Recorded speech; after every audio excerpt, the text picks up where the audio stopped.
rhinoplastie, c'est l'opération qui permet de gommer les défauts qu'on peut trouver au niveau du nez et c'est surtout de rétablir une certaine harmonie, une certaine balance au niveau du nez entre ces différentes composantes, mais aussi le nez dans le paysage où il se trouve, à savoir le visage. Donc redonner une harmonie, redonner une balance, tout cet ensemble-là en travaillant, en gommant les petits défauts du nez.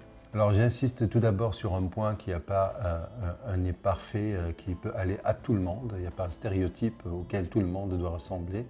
Mais on peut gommer une bosse, on peut réduire les narines, on peut réduire la largeur du nez, sa longueur, pour redonner plus d'harmonie, plus de balance, plus d'équilibre entre les proportions du nez et celles du visage. Alors, il y a deux types de rhinoplastie. Il y a surtout la rhinoplastie chirurgicale qui permet vraiment d'apporter des grands changements durables dans le temps. Il y a aussi la rhinoplastie qu'on appelle médicale qui permet avec des petites injections d'améliorer un peu les choses, gommer certains défauts, mais dont les résultats ne peuvent pas être comparables à une vraie rhinoplastie chirurgicale. À partir de quel âge la rhinoplastie peut être faite? Alors, idéalement, c'est à partir de 18 ans, parce que la croissance faciale et l'aspect définitif du nez n'est pas arrêté avant cet âge. Et la maturité, même psychologique, ne peut pas être parfaite avant cet âge. Il faut essayer de commencer cette opération pas avant 18 ans, sauf dans des cas particuliers, notamment quand il y a une gêne respiratoire, où il y a un impact psychologique important, on peut reconsidérer un peu cette limite d'âge. Alors les suites post-opératoires d'une rhinoplastie, ce n'est pas une opération qui est réputée, considérée douloureuse du tout. Elle est surtout marquée par des œdèmes et des bleus au niveau des paupières inférieures qui ne sont pas systématiques, ça dépend du travail qu'on va faire sur le nez, mais souvent on touche quand même à l'os et on a ce bleu, cet œdème au niveau des paupières inférieures.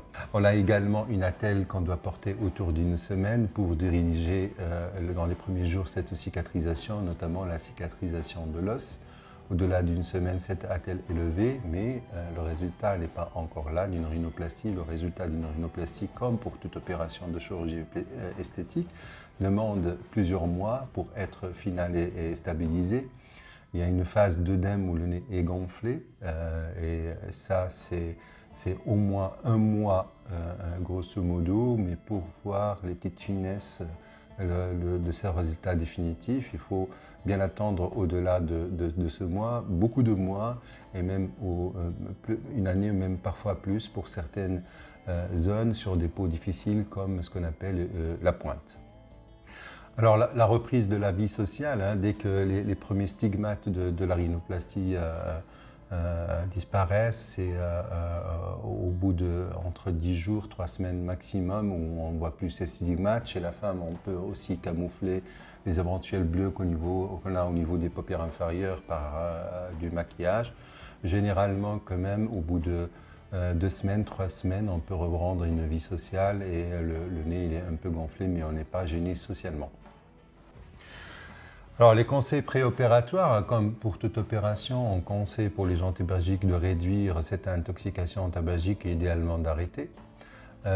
Comment aborder sa rhinoplastie? Ça passe par une bonne discussion, un bon échange avec le chirurgien pour expliquer les détails qui dérangent et bien écouter le chirurgien, ses conseils, son expérience pour dire ce qu'il faut faire, ce qu'il ne faut pas faire. Alors, je reviens à ce que j'ai dit au départ, il ne faut pas entamer cette opération, il ne faut pas ressembler à quelqu'un, il ne faut pas amener un nez auquel il faut ressembler. Je dis toujours, on ne peut pas greffer le nez de quelqu'un d'autre sur